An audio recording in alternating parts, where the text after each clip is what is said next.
Seachúmh go scéalta na seachtaine seo Tuairisc. Seachtain ina seoladh taide nua ina neartar gur chóir go pobl na Gaeilge agus na Gaeltachta lárnach a dógáil aontaithe. Deir údar an taide nua Róisí na Gleam nar chóir go an Gaeilge ina chiapaín idirmhairtíochta nar bhais pléán faoi aontaithe agus go deis stairúláin an cardamh idir an teanga na húdarás agus muinte na tíre a thocrú ó bhain. Thar an cuasaí Gaeilge raic ó thua arís an seachtain seo agus conspóid an maidir leis an muoinú de thunscadal logamnacha thuaisceart éireann. Fógrach an seachtain seo caite gur deir ag teacht leis an tionscadal ceallmhaoinithe.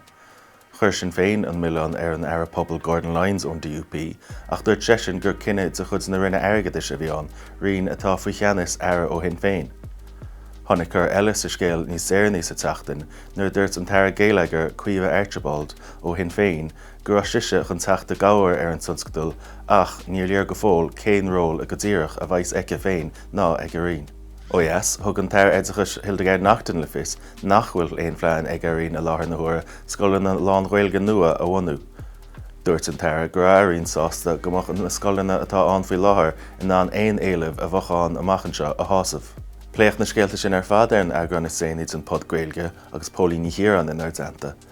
Ar feiste cainte le helí ní héan seachtain seo leabhar an sléirí aitheanta Cormac go gráda faoin mórthíthir is déanaí aige faoi líon na sibhialtach a maireach sa dácha go damda.